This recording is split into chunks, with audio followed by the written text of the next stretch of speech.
महिलाएं देख रही है, उनके रास्ते का रोड़ा कौन है वो देख रहे हैं।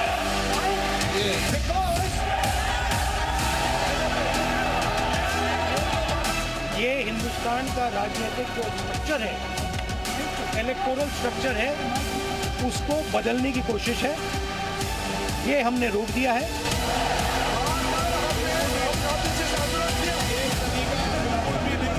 माताओं बहनों का जो आक्रोश आपके खिलाफ है ना, जब मैदान में जाओगे तब मालूम पड़ेगा।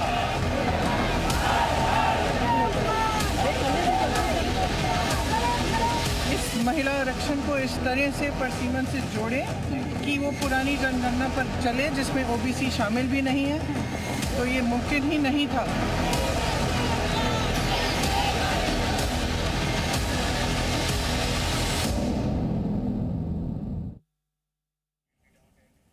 स्वागत है आपका, आपके साथ मैं हूं शिल्पा रावत। लोकसभा में शुक्रवार को संविधान में 131वां संशोधन बिल वोटिंग के बाद गिर गया। ये बिल महिला आरक्षण कानून में संशोधन के लिए लाया गया था। एनडीए बिल के पक्ष में 2/3 वोट हासिल करने में नाकाम रहा। बिल के पक्ष में 298 जबकि इसके विरोध में 230 वोट मिले। लोकसभा में उपस्थित कुल 489 सदस्यों में से विधेयक को 2/3 बहुमत यानी कि 326 सांसदों का समर्थन नहीं मिल सका। विधेयक पर मतदान के दौरान 298 सांसदों ने इसके पक्ष में और 230 सांसदों ने इसके विरोध में अपना मत डाला। इस तरह बिल 54 वोटों से गिर गया, लेकिन इसके बाद इस पर सियासत शुरू हो चुकी है। सत्ता पक्ष जहां कांग्रेस समेत अन्य विपक्षी दलों को महिला विरोधी बता रहा है, तो वहीं विपक्ष महिला आरक्षण की आड़ में परिसीमन से जोड़कर इसे देख रहा है। एनडीए सांसद विपक्ष के खिलाफ प्रदर्शन कर रहे हैं, तो वहीं तमिलनाडु में जश्न का माहौल नजर आ रहा है। संसद में महिला आरक्षण और परिसीमन से जुड़े 3 बिलों को लेकर वोटिंग हुई, जिसमें बिल के पक्ष में 298 वोट पड़े और बिल के विरोध में 230 वोट पड़े और बिल को पास कराने के लिए 352 वोटों की जरूरत थी। मतलब वोटिंग के दौरान 54 वोट कम पड़े। इस दौरान कुल 528 वोट पड़े। अब 50% वृद्धि कर जब ये पांचों राज्यों की सीटों का हम आवंटन करते हैं तो 129 से बढ़कर 195 होती है। 129 के बढ़कर सीटें 195 होगी, जिसका 816 में प्रतिशत भार निकालते हैं तो 23.87 आएगा। तो पहले 23.76 था और अब थोड़ा सा बढ़कर 23.87 होगा। तो जैसे ही संसद में विधेयक गिरा, सरकार ने आरोप लगाया कि विपक्ष महिलाओं को अधिकार नहीं देना चाहता है। वहीं सरकार ने आरोपों का जवाब राहुल गांधी ने संसद के बाहर दिया। संविधान पर आक्रमण था और इसको हमने हरा दिया, तो अच्छी बात है। महिला बिल नहीं है, ये हिंदुस्तान का राजनीतिक जो स्ट्रक्चर है, इलेक्टोरल स्ट्रक्चर है, उसको बदलने की कोशिश है। ये हमने रोक दिया है और मैं अभी कह रहा हूँ, प्रधानमंत्री से कह रहा हूँ, अगर आप महिला बिल चाहते हैं 2023 का महिला बिल निकालिए, उसका इम्प्लीमेंटेशन आज से करिए और पूरा का पूरा ऑपोजिशन 100% आपको समर्थन देगा और महिला बिल हम इमीडिएट इम्प्लीमेंटेशन करा देंगे। महिलाओं को जो अधिकार देना था वो नहीं दे पाने से अगर कांग्रेस जश्न मना रहा है तो इससे बड़ा दुखद कुछ हो नहीं सकता है। इतना ऐतिहासिक महत्वपूर्ण विधेयक को अगर पारित नहीं होने दिया और उसमें जश्न मना रहे कांग्रेस और कुछ लोग, तो मैं मानता हूं कि भारत के महिलाएं कभी भी कांग्रेस पार्टी और विपक्ष पार्टियों को माफ नहीं करेगी। तो सत्ता पक्ष और विपक्ष की दिग्गज महिला सांसदों का क्या कुछ कहना है, आप वो भी सुनिए। माइंडसेट की वो कह रहे हैं जिन्होंने हाथरस में कुछ नहीं किया, जिन्होंने उन्नाव में कुछ नहीं किया, जिन्होंने मणिपुर की महिलाओं के लिए कुछ नहीं किया, जिन्होंने खिलाड़ियों के लिए कुछ नहीं कहा, ये कह रहे हैं कि हमारा विरोधी माइंडसेट है महिलाओं का। इतना इम्पोर्टेंट बिल होने नहीं दिया ना, अभी वापस ऐसे हो गया, पहले जैसे नहीं होने दिया। It's very sad whatever. तो महिला बिल गिरने पर सीएम योगी का पोस्ट इतिहास में काला अध्याय जुड़ गया है। भारतीय लोकतंत्र के इतिहास में ये काला अध्याय है। विपक्ष ने संशोधन बिल पारित नहीं होने दिया। भारत माता के सम्मान पर आघात, देश की मातृशक्ति के साथ धोखा हुआ है। तो सीएम योगी आदित्यनाथ ने एक पोस्ट के जरिए विपक्ष पर सवाल खड़ा किया और देश की महिला शक्ति के साथ धोखा होने की बात कही। महिलाओं के लोकतांत्रिक अधिकार को छीना गया है। इंडी गठबंधन की मानसिकता इसमें दिख गई है। नारी विरोधी मानसिकता को दर्शाया गया है। ये उन्होंने अपने पोस्ट के जरिए लिखा है और ये भी कहा कि नारी शक्ति सब देख रही है, तो वो उस छल अन्याय को याद रखेंगे। ये भी उनके पोस्ट में लिखा गया है और समय आने पर नारी शक्ति अपना जवाब जरूर देगी। तो कल ये बिल गिर गया। संशोधित बिल जो लाना चाह रही थी सरकार वो नहीं आ पाया क्योंकि 2/3 बहुमत जो है वो पास नहीं हो पाया, वो नहीं मिल पाया। और जो विपक्षी दल था, इंडी गठबंधन की ताकत कह सकते हैं, वो कल देखने को मिली। 12 साल में ऐसा पहली बार हुआ और ये अब सवाल खड़े कर रहा है कि विपक्ष नहीं चाहता कि महिलाओं को आरक्षण मिले। तो महिला आरक्षण बिल को लेकर बीजेपी हमलावर है। सीएम धामी ने विपक्ष पर हमला बोला। बिल गिरने पर जश्न मनाना नारी शक्ति का अपमान है। फिर एक बार महिलाओं का हक छीन लिया गया है, ये सीएम की तरफ से कहा गया। तो सीएम धामी ने भी इसको लेकर विपक्ष पर हमला बोला और कहा विपक्ष का जश्न मनाना नारी शक्ति का अपमान है। एक बार फिर महिलाओं का हक छीना गया है, ये उनकी तरफ से पोस्ट किया गया, उनकी तरफ से लिखा गया है।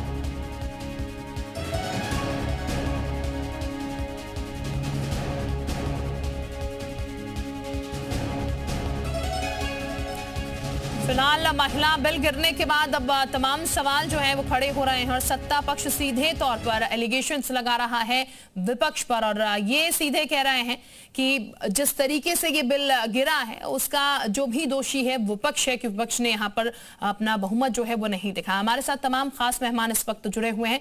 विजय लक्ष्मी गौतम यूपी सरकार में ग्रामीण राज्य मंत्री हमारे साथ इस वक्त जुड़े हुए हैं, हम उनके पास चलेंगे। इसके साथ हमारे साथ अपर्णा दीक्षित प्रवक्ता बीजेपी की है और हमारे साथ गर्मिया दसौनी भी जुड़ेंगी प्रवक्ता कांग्रेस की।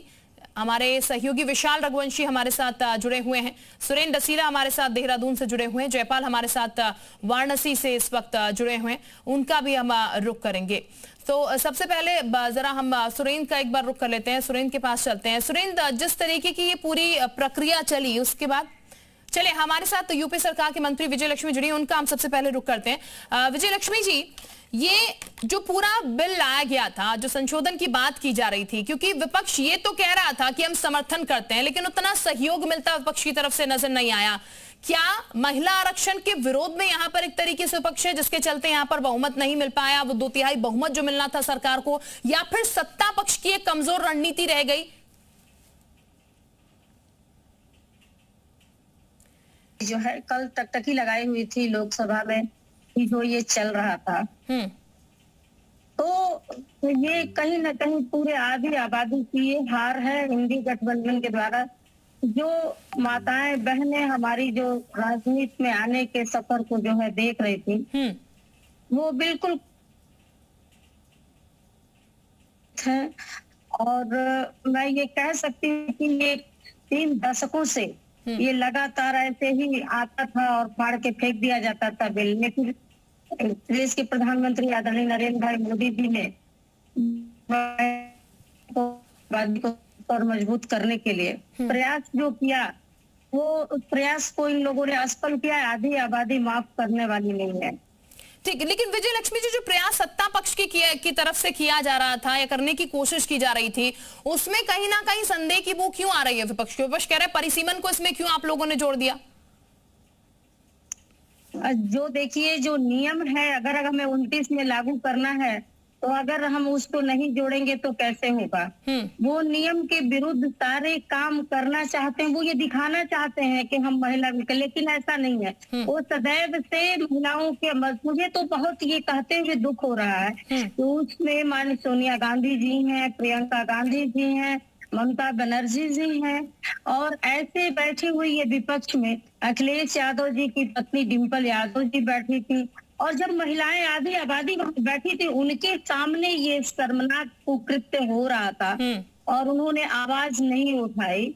सिर्फ अपनी पार्टियों को जीवित रखने के लिए, कहीं महिलाएं आ जाएंगी तो उनकी पार्टियां मर न जाए, खत्म न हो जाए, तो ऐसा कुकृत्य उन्होंने किया है। मैं ये कहना चाहूंगी कि आधी आबादी बिल्कुल इनको माफ नहीं करेगी। जिनको अवसर ये प्राप्त हुआ था, कल से जो है एकदम सदन की तरफ टकटकी लगाए हुए आधी आबादी देख रही थी कि आज हम कहीं न कहीं राजनीति में सशक्त और मजबूत होने वाले हैं। ऐसे में ये इंडी गठबंधन पूरा का पूरा जो ये खेल किया है, इसमें आधी आबादी बिल्कुल माफ नहीं करेगी और इसका भरपूर जवाब देगी।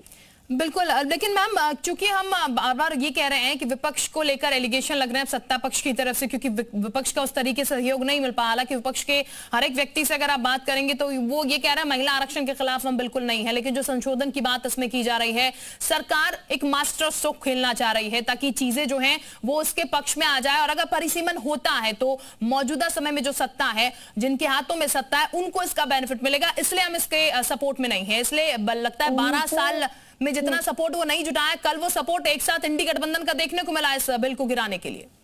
उनको बिल्कुल आधी आबादी को मजबूत करने का कोई एजेंडा नहीं है, उनको अपनी पार्टी बचाने का। वो जानते हैं कि महिलाएं बहुत ही अच्छे से काम करती हैं, जिस जगह पे भी रहती हैं। अगर महिलाएं आ गई तो इनकी पार्टी का क्या होगा, तो उनको इसी बात का विरोध है कि महिलाएं बिल्कुल ही सदन के अंदर ना पहुंचने पाए, और वो तमाम चीजों का एलिगेशन लगा करके इस चीज को खत्म किया है। तो बिल्कुल आधी आबादी, इसको मैंने कहा कि आधी आबादी बिल्कुल अपनी खुली आंखों से देख रही है कि इन लोगों ने क्या किया है। ये कल के लिए जो काला दिन है आधी आबादी के लिए, ये काला दिन जो है आधी आबादी आज मना रही है। तो मैं आपसे ये कहना चाहूंगी कि बिल्कुल इंडी गठबंधन को बिल्कुल आधी आबादी माफ नहीं करने वाली है।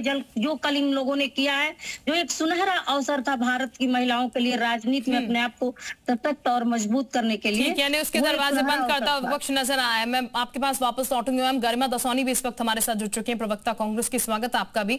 गरिमा जी, माफ नहीं करेगी आधी आबादी में आप भी आती है, लेकिन सत्ता पक्ष कह रहा है जिस तरीके से ये पूरी स्थिति बदल दी गई, विरोध में पक्ष पड़े और वो एक आंकड़ा जो मिलना चाहिए था वो नहीं मिला। हालांकि विपक्ष ये कह रहा है, आप लोग भी ये कह रहे हैं कि हम महिलाओं के समर्थन में हैं, आरक्षण के समर्थन में, फिर वो सहयोग, वो सक्रियता उस सहयोग में क्यों नहीं देखने को मिली?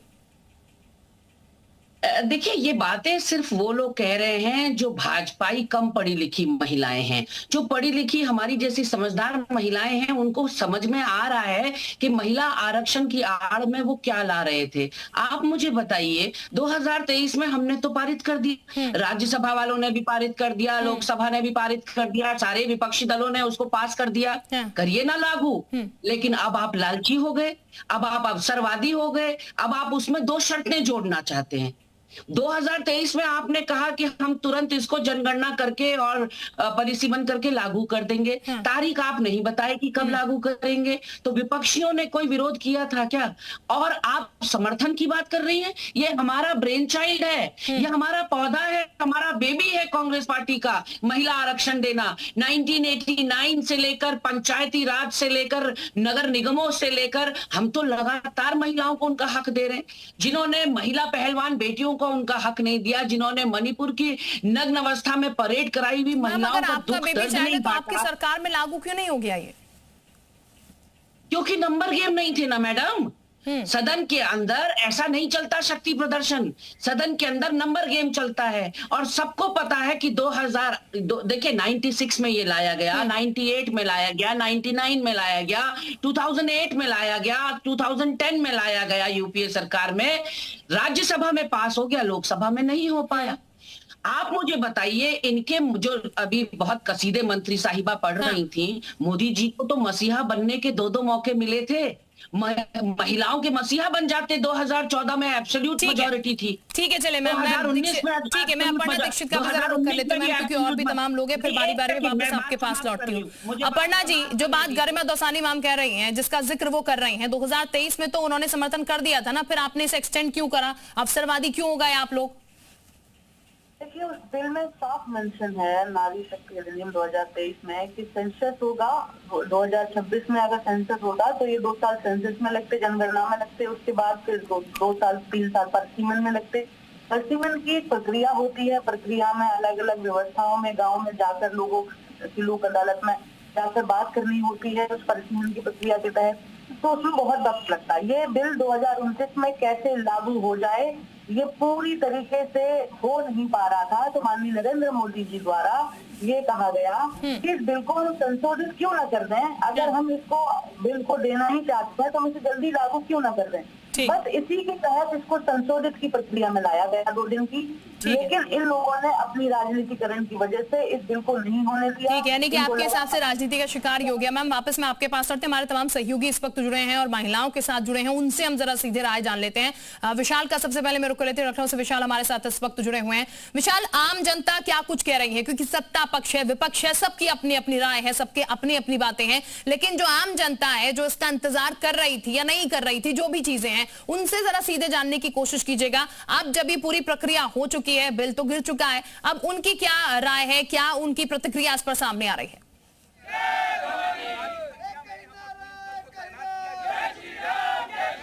देखिए बिल्कुल तमाम जो महिलाएं हैं वो प्रदर्शन कर रही हैं और आप तस्वीरें देखेंगे कि इस वक्त लखनऊ में भी लगातार जो है प्रदर्शन जो है वो चल रहा है। विश्व हिंदू रक्षा परिषद की जो तमाम महिलाएं हैं वो इस वक्त प्रदर्शन करें, चूंकि आज सपा दफ्तर और कांग्रेस दफ्तर का घेराव जो है वो करना है। ऐसे में आप तस्वीर देख सकते हैं कि राहुल गांधी की फोटो लगाकर जो है इसका विरोध किया जा रहा है। इसके साथ साथ तमाम जो महिलाएं हैं वो इसको विरोध में जो है वो नजर आ रही है। तो ऐसे में ये कह सकते हैं कि लगातार विरोध जो है, ये बताइए कि आप लोग विरोध कर रही हैं, जो कल जिस तरह से गिराया गया है उसको लेकर क्या कुछ प्रदर्शन करने जा रही है? इस अधिनियम को खारिज कर करके विपक्ष ने बहुत गलत काम किया है। उनका तो काम ही है विपक्ष को उंगली उठाना, उनको अपनी रोटियां जो सेकनी है, और विपक्ष को मिर्ची लगे तो मैं क्या करूं? तमाम और भी महिलाएं हैं, उनसे ही बात करते हैं। आप लोग विरोध कर रही हैं, क्या वजह है? पहले महिलाओं को 33% पास किया, अब उसको हटा देंगे तो गुस्सा तो आएगी महिलाओं को। ये क्यों मिर्ची लग रही है? महिलाएं बहुत अच्छा काम करेंगी अपने साथ अगर लेते हैं तो। विपक्ष का आप लोग विरोध करते नजर आ रही हैं?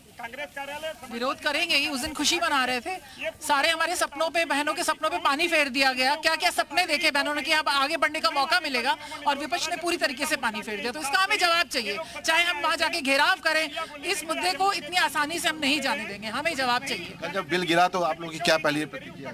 हम लोगों का ये जो बिल का विरोध जो किया गया है, हम उस विरोध के विरोध में हैं। आप देख सकते हैं कि लगातार यहाँ पर जो है विरोध जो है वो चल रहा है, और आपको बता दें कि आज लखनऊ में तमाम जगहों पर प्रदर्शन जो है वो कॉल किया, यानी कि महिलाओं में नाराजगी है इसको लेकर जो बिल गिरा है यहाँ पर। मैं आपके पास विशाल वापस लौटूंगी। सुरेंद्र भी इस वक्त हमारे साथ देहरादून से जुड़े हैं, सुरेंद्र का भी हम रुख कर लेते हैं। सुरेंद्र, जरा देहरादून की जनता की भी राय जानने की कोशिश कीजिएगा, क्योंकि जो महिलाएं हैं वो इंतजार हो रही थी। कई बीजेपी नेत्री ने तो दावा भी ठोका कि हम वहां से चुनाव लड़ेंगे, ये पास हो जाता है। तो ऐसे में अब बिल तो गिर गया है, लेकिन क्या चीजें सामने निकल के आ रही हैं, किस तरीके की प्रतिक्रियाएं सामने आ रही हैं?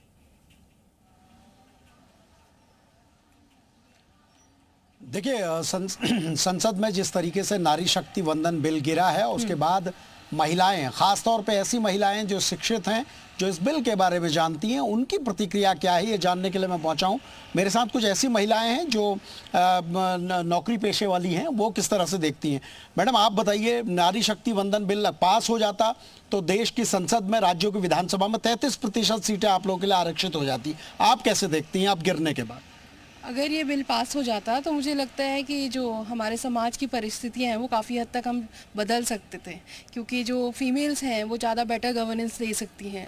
तो मैडम, आप क्या सोचती हैं? आप क्या आपका नजरिया? मुझे लगता है कि जैसे सरोजनी नायडू के टाइम से लेकर अभी तक जो भी फीमेल अभी तक हैं लोकसभा से लेकर अभी भी पॉलिटिक्स में हैं, वो एक सेंस ऑफ सेंसिटिविटी अलग से लाती हैं और नज़रिया बदलती हैं, और जो डिसीजंस अभी तक बायस्ड हैं, जेंडर बायस्ड, उसमें एक चेंज लाने के टूवर्ड्स आगे बढ़ाती हैं। आपकी प्रतिक्रिया क्या है मैडम इसके बाद? सर, मुझे लगता है कि विमेन बेटर तरीके से रिप्रेजेंट कर सकती है, डिसमेंटल कर सकती है पैट्रियार्कल समाज को जो हमारा है, लोकल नीड्स को बहुत अच्छे से समझ सकती हैं, और समाज में बहुत अच्छा एक सोशल चेंज आ सकता है जिसकी बहुत ज़्यादा ज़रूरत है। मैडम, राजनीति में संघर्ष तो महिलाएं बहुत करती हैं, आपको लगता है बिल पास होता तो वो मुकाम मिलता उन्हें? हाँ सर, 33% आरक्षण से ना केवल हमारी इंक्रीज होती वहाँ पे नंबर, बल्कि उसके साथ साथ एक डिसीजन मेकिंग पर्सपेक्टिव भी चेंज होता, पॉजिटिव इम्पैक्ट आता, और जहाँ भी विमेंस की कॉन्स्टिट्यूंसी में रही हैं वहाँ पे एक पॉजिटिव इम्पैक्ट आया है हमारी। आप क्या सोचती हैं मैडम? सर, मुझे लगता है जो 33% जो सीट थी, अगर बिल पास हो जाता तो महिलाओं को सबसे बड़ा कंसर्न होता है महंगाई, शिक्षा, सुरक्षा, तो इसका एक अलग काम होता, और साथ ही जो आपसी राज्यों के बीच जो महिलाओं की भागीदारी है वो उत्तम तरीके से बढ़ जाती। आप कैसे देखती हैं मैडम इसे? मैं इस तरीके से देखती हूँ सर कि जो 33% विमेन है वो पॉलिटिक्स में वैसे ही हम लोग का नंबर कम है, बहुत सारी फीमेल्स आना नहीं चाहती पॉलिटिक्स में। अगर ये बिल पास हो जाता तो एक रास्ता खुलता हम विमेन के लिए। प्लस विमेन जो हैं वो अगर हम हर चीज़ की बात करें तो they are better at everything, hard workers हैं।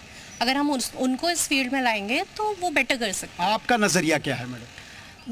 मेरा ये नज़रिया है कि जो हमने अपने स्ट्रॉन्ग लीडर्स जैसे सोनिया गांधी हैं, इंदिरा गांधी, जो भी पॉलिटिकल आज भी अगर हम देखें ममता बनर्जी है या भी जो भी हमारे वुमेन एम्पावरमेंट में या पॉलिटिकल रोल है उनका, वो अच्छा रहा है। तो ये बिल पॉजिटिव वे में जाता एक अच्छा, क्योंकि अगर हम देख रहे हैं अभी भी करंट सिचुएशन जो है बंगाल की, ममता बनर्जी बहुत टाइम से लीडिंग वुमेन रही हैं, कोलकाता में सर्व कर रही हैं, अच्छा यानी कर रही हैं। कि ये महिलाओं की राय आप जान लीजिए, जो महिलाएं हैं, कामकाजी महिलाएं हैं, वो क्या सोच रही हैं वो हम जानने की कोशिश कर रहे हैं, उनकी राय हम आपके सामने रखने की कोशिश कर रहे हैं। जयपाल का भी फटाफट से जरा रुख कर लेते हैं, वाराणसी से जयपाल भी इस वक्त हमारे साथ हैं। जयपाल, वाराणसी में जरा महिलाओं की राय फटाफट से जानिएगा, क्योंकि महिलाएं तो कह रही हैं कि बिल गिर गया, सही नहीं है, एक रास्ता उनके लिए कहीं ना कहीं खुल जाता, लेकिन वो रास्ता फिलहाल बंद नजर आ रहा है। जानिए जरा महिलाओं की राय। हाँ बिल्कुल, देखिए हम पीएम मोदी के संसदीय क्षेत्र में इस वक्त मौजूद हैं और यहाँ भी तमाम महिलाएं हैं। कल तक ये काफी जोश और उत्साह में नजर आ रही थी, लेकिन आज देखिए कि सभी महिलाएं बहुत ही खामोश नजर आ रही हैं। आपसे जानना चाहेंगे, कल वो जोश दिखाई दे रहा था, लेकिन अब बिल गिरने के बाद क्या सोच रही हैं आप? किस तरह के आपका नजरिया क्या है?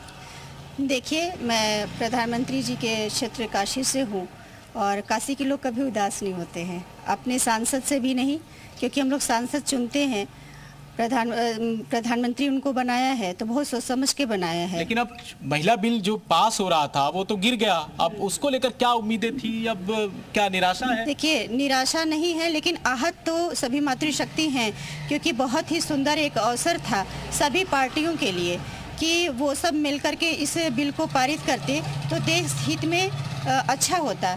लेकिन उन्होंने साथ नहीं दे करके ये दर्शाया है, अपना मत का प्रयोग किया है उन्होंने कि मत दिखा करके कि हम लोग बिल पास नहीं होने दे रहे हैं। तो आने वाले चुनाव में हम लोग भी, मातृशक्ति भी मत अपना दिखाएगी कि मत का अर्थ क्या होता है, और जब मुंह के बल गिरेंगे और सिर्फ बीजेपी पार्टी को मत जाएगी तब उन्हें समझ में आएगा कि मत का क्या होता है। दूसरी एक बात मैं और कहना चाहती हूँ कि आज तक महिला नेतृत्व, जैसे हमारी महारानी राजमाता अहिल्याबाई होलकर, महारानी लक्ष्मीबाई ने घर भी संभाला और देश भी संभाला, उसी तरह हम बने देश भी संभाल सकते हैं और घर भी संभाल सकते हैं। जाहिर तौर पर वो खुश नहीं है, क्योंकि जो आरक्षण मिलना चाहिए तो उन्हें फिलहाल अभी उस पर तो एक तरीके से रोक लग चुकी है, कह सकते हैं, इस बिल के गिरने के बाद। बहरहाल बहुत शुक्रिया आप सभी का हमारे साथ जुड़ने के लिए, खास मेहमान हमारे साथ जुड़े, तमाम सहयोगी हमारे साथ जुड़े हुए थे। अब अगर सरकार प्रतिबद्ध है इस बिल को लाने के लिए तो देखने वाली बात ये होगी कि आगे रोड मैप सरकार का किस तरीके से होता है।